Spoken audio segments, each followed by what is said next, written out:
لوگوں کے پیسے لگوا دیے، اس کے بعد 3 دن پہلے آپ کہہ دیتے ہیں جی الیکشن نہیں ہو رہے۔ اس طرح تو ملک کے نظام نہیں ہوتے۔ جب ادارے جب فیصلے کرتے ہیں انہیں ذمہ دارانہ فیصلے کرنے ہوتے ہیں۔ یہ تو نہیں کہ آپ ایک بند کمرے میں بیٹھ جائیں اور کہہ دیں کہ جی آج الیکشن ہو رہے ہیں، اگلے دن آپ کہہ دیں الیکشن ختم ہو گئے ہیں۔ جو سیلاب تھا یہ تو کم از کم 2-3 مہینوں سے یہ معاملہ جو ہے وہ جاری ہے، اور آپ کے سامنے حالات خراب ہو رہے تھے، تو آپ کو خیال نہیں آیا۔ اس وقت جب ہم کہہ رہے تھے کہ یہ جو نوٹیفیکیشنز ہیں غلط ہیں، اس کو نہیں مانا گیا، اس کے اوپر آپ نے الیکشن جو ہیں وہ کروا دیے، اربوں روپیہ قوم کا آپ نے ایک ایکسرسائز کے اوپر ختم کرایا، اور 2 دن پہلے آپ نے کہہ دیا الیکشن نہیں ہو سکتے۔ اس طرح سے میں یہ سمجھتا ہوں کہ ایک تو غریب قوم ہے، اس کے اوپر اس طرح کے جو غیر ذمہ دار لوگ جو ہیں جن کو آگے بٹھا دیا گیا ہے، انہوں نے اس ملک کا حشر نشر کر دیا ہے۔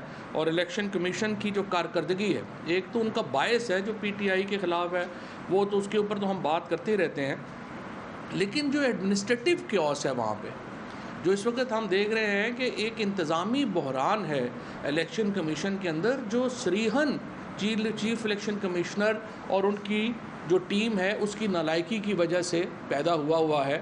اور اس میں سب سے پہلے آپ نے دیکھا کہ 40 لاکھ سے زیادہ ووٹر جو زندہ تھے ان کو مردہ ڈکلیئر کر دیا گیا۔ اس کے بعد حلقہ بندیوں میں جتنے بڑے بلنڈر کیے گئے، اس کے بعد یہ الیکشن اناؤنس کرتے ہیں، 3 دن پہلے الیکشن ملتوی کر دیتے ہیں۔ سو ایک ایڈمنسٹریٹو بحران ہے الیکشن کمیشن کے اندر، جو کہ اس باعث کے علاوہ ہے، اور اس کو بھی دیکھنے کی ضرورت ہے۔ انفارچونیٹلی جو ہماری ایک سپریم جوڈیشل کونسل کے اندر ہم نے ریفرنس دائر کیے ہوئے ہیں، وہ سنے نہیں جا پا رہے، خصوصاً جو سندھ کے ممبر ہیں جن کو ہم نے اس بنیاد کے اوپر اس کا چیلنج کیا ہوا ہے کہ وہ سندھ حکومت سے بھی تنخواہ لے رہا ہے اور الیکشن کمیشن میں بھی بیٹھا ہوا ہے، تو وہ اس کے اوپر اب 8 مہینے ہو گئے ہیں وہ کیس ہی نہیں سنا جا رہا۔ یہ بھی علیحدہ بات ہے، پاکستان میں جو کیسز ہیں وہاں پہ ایک کے کیس میں 9 مہینے فرد جرم نہیں لگ رہی، جہاں پہ 24 ارب روپے کی چھوٹی سی رقم وزیر اعظم اور ان کے بیٹے جو ہیں ان کی منی لانڈرنگ کی ہے۔ اور اس کے بعد دوسرا کیس جو ہے رمضان شوگر مل کا، وہ تو 2-2.5 سال سے الحمدللہ اس کی اوپر ہیئرنگ ہی نہیں ہوئی، اور وہ کیس جو ہے وہ اب نیب نے کہہ دیا جی چونکہ لا ترمیم ہو گئی ہے لہٰذا یہ کیس ہم سے اٹھا لیں۔ سو مجھے نہیں پتا کہ اس کے اوپر ہمیں بات کریں گے تو کنٹیمپٹ ہے یا نہیں ہے، لیکن یہ ایک حقائق ہے۔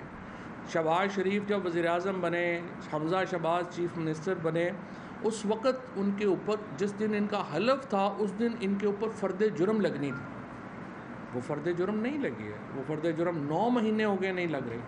اور اس کے اوپر جو 24 ارب روپیہ ہے یہ پاکستان کے لوگوں کا پیسہ ہے، اور اس کے اوپر جو سنجیدگی ہے ہمارے عدالتی نظام کی وہ آپ کے سامنے ہے۔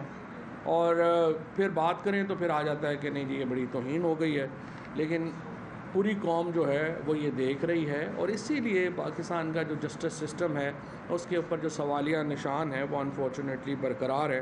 جب تک ہم انصاف جو ہے وہ ہونا ہی نہیں چاہیے، ہوتے نظر بھی آنا چاہیے۔ Justice should not be done but seen to be done.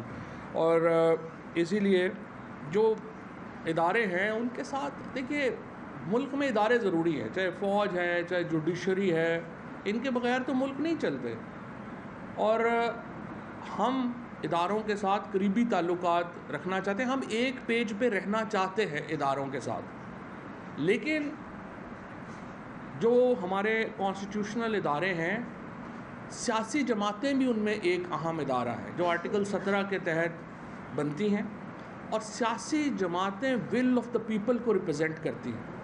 Pakistan کے جو نان الیکٹڈ ادارے ہیں وہ ول آف دا پیپل کو ریپرزینٹ نہیں کرتے، ان کی نمائندگی نہیں کرتے، لوگوں کی جو ایک سمجھیے کہ جو آراء ہے، لوگوں کی جو خواہش ہے، لوگوں کی جو آواز ہے، اس کو سیاسی جماعتیں وہ ریپرزینٹ کرتی ہیں، ان کی نمائندگی کرتی ہیں۔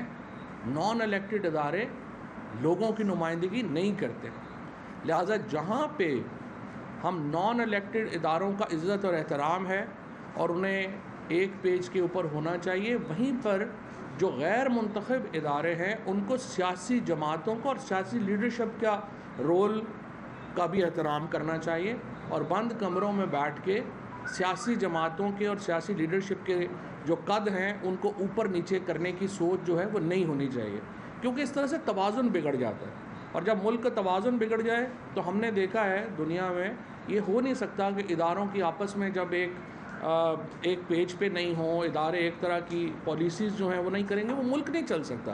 لہٰذا یہ بات بڑی اہم ہے پاکستان کے اندر کہ ایک ادارہ جاتی توازن برقرار رہے، جہاں پہ ادارے جو ہیں وہ سیاسی جماعتوں کا، سیاسی لیڈرشپ کے مینڈیٹ کا احترام کریں، وہیں پہ سیاسی جماعتیں اور سیاسی لیڈرشپ اداروں کے کردار کا احترام کرے، اور یہ جب ہوگا تو پاکستان میں یہ توازن برقرار رہ پائے گا اور ہم آگے چل پائیں گے۔ ادروائز پھر پاکستان کے اندر جو ہے وہ سیاسی صورتحال کبھی بھی درست جو ہے وہ نہیں رہے گی۔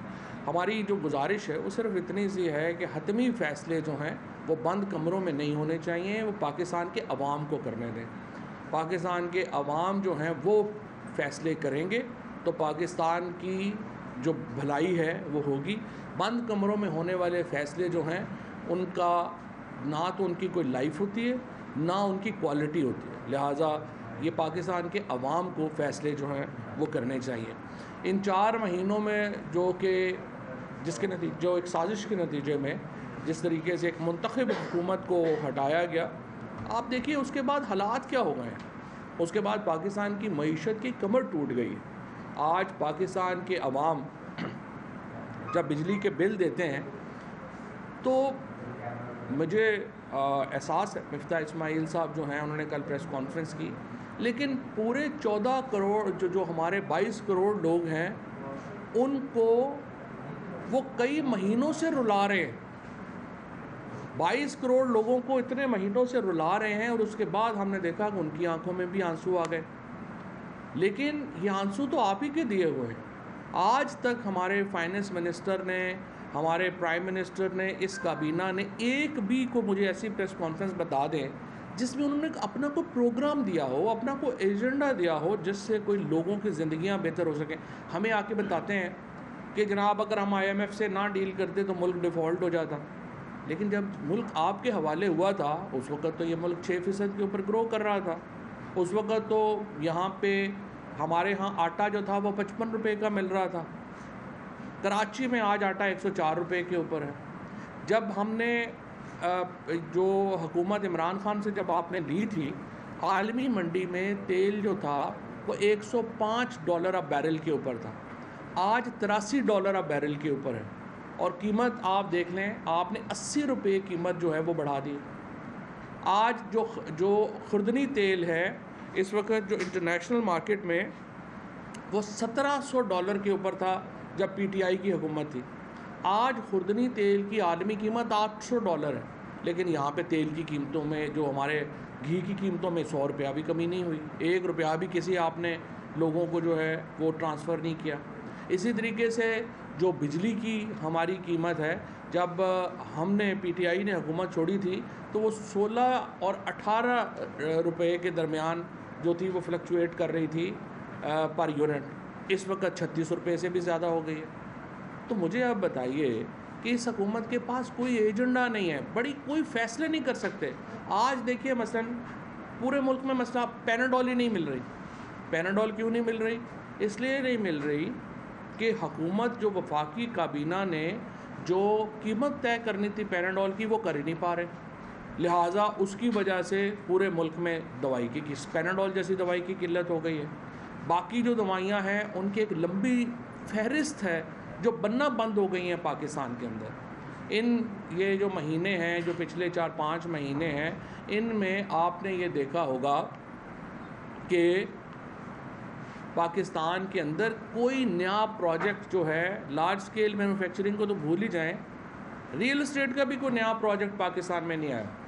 ایک طرف جو مہنگائی ہے وہ 45% کے اوپر پہنچ گئی ہے، اور دوسری طرف ہم یہ دیکھ رہے ہیں کہ جو لوگوں کی نوکریاں ہیں وہ اب ختم ہو رہی ہیں۔ ایک طرف مہنگائی اوپر جا رہی ہے، دوسری طرف لوگوں کی نوکریاں جو ہیں وہ نیچے جا رہی ہیں۔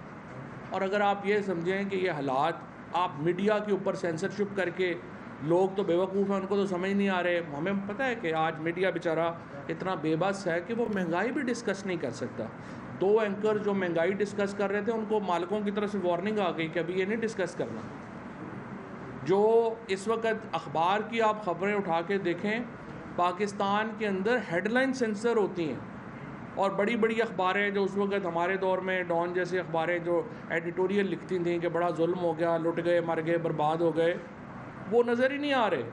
اینٹی ٹیررزم کے کیسز ہو رہے ہیں ہمارے جرنلسٹوں کے خلاف. اور جو اخبار ٹیلی ویژن ہیں، رات کو ARY کو جب انہوں نے پورا جلسہ دکھایا، اس کے فوراً بعد نیا ٹیل نے اسلام آباد میں بند کر دیا.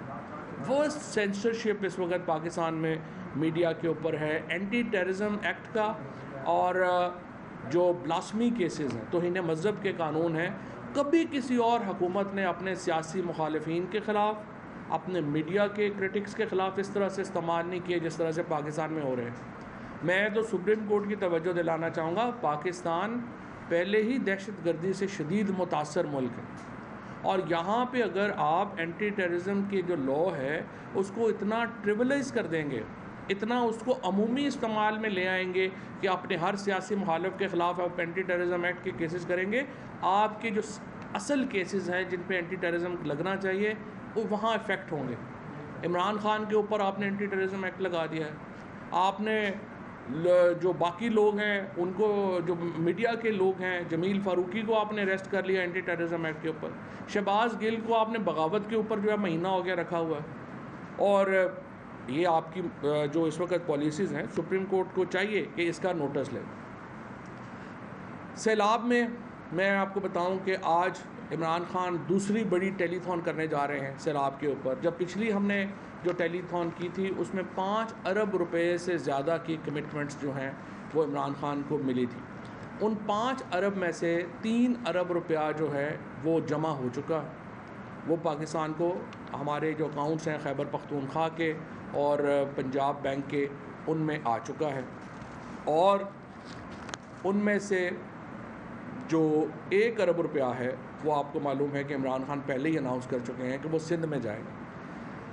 آج جو ٹیلی تھون ہوگی انشاءاللہ ہمیں امید ہے کہ اس میں بھی اوورسیز پاکستانیز جو ہیں وہ بھرپور تعداد میں اپنی کمٹمنٹس دیں گے، اپنا اظہار کریں گے.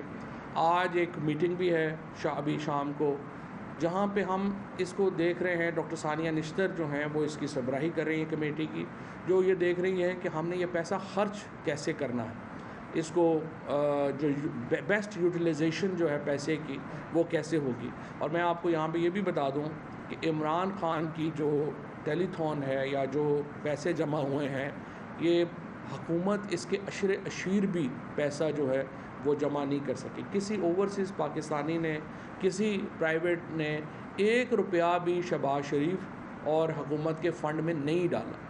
اس سے آپ اندازہ لگا سکتے ہیں کہ اس حکومت کے اوپر عدم اعتماد کتنا بڑا ہے. اس سے آپ اندازہ لگا لیں کہ اوورسیز پاکستانیز جو ہیں وہ اس حکومت کے کریکٹر کے بارے میں کیا سوچتے ہیں، کہ اس حکومت کو جو انہوں نے اپنے اکاؤنٹس کھولے ان میں ایک بھی پرائیویٹ فنڈنگ جو ہے وہ اس طرح سے نہیں آئی، جو سوائے زبردستی کی جو فنڈنگ ہوتی ہے کہ فلانے تنخواہیں کاٹ لیں، یہ کر لیں، وہ کر لیں. کوئی پرائیویٹ فنڈنگ جو ہے وہ اس حکومت کو نہیں ملی. اور ہمارے جو دوست ممالک ہیں، آپ اندازہ لگائیے کہ ہم اس وقت کتنی بڑی تنہائی کا شکار ہے کہ پاکستان کو جب زلزلہ آیا تھا اور جب پرویز مشرف پاکستان میں سربراہ تھے اور پھر 2010 میں سیلاب آیا تھا، بہت بڑی تعداد میں ہمارے جو دوست ممالک ہیں وہ آگے بڑھے اور انہوں نے ہماری مدد کی. سعودی عربیہ نے، UAE نے، اوورسیز پاکستانیز نے، ایون جو ویسٹرن ممالک ہیں انہوں نے، پھر ایک فرینڈز آف پاکستان 2010 میں لانچ کیا گیا. ان تمام نے بڑھ کے آگے پاکستان کا ہاتھ پکڑا اور ہم اس مشکلات سے نکلے. آج پاکستان کے ساتھ ایک بھی دوست ملک نے اس طرح سے کمٹمنٹ کا اظہار نہیں کیا جو کہ پچھلے بڑی بلاؤں میں کیا تھا. اور انڈیویجولز جو ہیں وہ اپنے طور کے اوپر کام کرنا چاہتے ہیں. کوئی بھی شہباز شریف کے اوپر اور اس کی کابینہ کے اوپر اعتماد کرنے کو تیار نہیں ہے، کیونکہ لوگوں کو یہ یقین نہیں ہے کہ جو پیسہ ان کو ملے گا کیا وہ سیلاب زدگان کے اوپر خرچ ہوگا یا یہ پیسہ یہ لندن میں یا ان کے اپنے محلات کے اوپر چلا جائے گا. لہذا اعتماد کی کمی کی وجہ سے موجودہ حکومت کے جو اس وقت وزیر اعظم ہیں، کابینہ ہے، ان کو کوئی بھی بندہ جو ہے وہ رسک لینے کو ہی تیار نہیں ہے اور ان کو پیسے دینے کو ہی تیار جو ہے وہ نہیں ہے. لیکن عمران خان کو ایک بہت بڑا پیسہ جو ہے وہ ملا ہے اور انشاءاللہ تعالیٰ وہ پیسہ جو ہے وہ اس کے مطابق ہی جو ہے وہ خرچ ہوگا. اور میں یہاں پہ یہ بھی بتا دوں کہ جو اس ساری ایفرٹ کو ہم ٹرانسپیرنٹ رکھ رہے ہیں. ایک ایک روپیہ جو ہے جو پاکستان میں عوام نے عمران خان کو دیا ہے، اس ٹیلی تھون کو دیا ہے، وہ آپ کے سامنے آئے گا. اور یہاں پہ یہ بات بھی ذرا آپ دیکھ لیجئے کہ سیلاب پنجاب میں اور خیبر پختونخوا میں بھی ہٹ کیا تھا، لیکن آج جو تباہی ہے اس میں آپ دیکھ لیں کہ پنجاب اور خیبر پختونخوا کی حکومتوں نے کتنے احسن طریقے سے اس سارے معاملے کو ڈیل کیا. کوئی آپ کو وہاں پہ اس طرح کے مناظر نہیں ملتے جو سندھ میں اور بلوچستان میں مل رہے ہیں. اس کی وجہ کیا ہے؟ اس کی وجہ یہ ہے کہ پنجاب میں ایک تو عمران خان وہ واحد لیڈر تھے جو ماحول کی بات کرتے ہیں. سیلاب کیوں ہے؟ سیلاب کی 3 بڑی وجوہات ہیں. کلائمیٹ چینج ہے جس کی وجہ سے آپ کو یہ سیلاب کا سامنا کرنا پڑ رہا ہے. آپ کا ڈرین نہیں ہے، یعنی پانی آتا ہے اس کو نکالنے کے ذرائع نہیں ہے، اور آپ نے ڈیمز نہیں بنائے. 140 MMF پانی پاکستان میں ہر سال آتا ہے، ہم نے صرف 13 MMF سٹور کرنے کا انتظام کیا ہوا ہے. یہ 1970 کے بعد جب تربیلا بنا، پہلا لیڈر عمران خان تھا جس نے 10 ڈیمز پاکستان میں شروع کیا، جس نے 10 بلین ٹری سونامی پاکستان کے اندر شروع کی، جس نے لوگوں کو شعور دیا کہ درخت لگانے کیوں ضروری ہیں. اس سے پہلے تو پاکستان میں پولیٹیکل ایرینا میں تو کبھی کسی نے یہ بات ہی نہیں کی. جو آج کے پی کا جو سٹرکچر ہے پنجاب. اسلام آباد میں PTI رہنما فواد چودھری پریس کانفرنس کر رہے ہیں.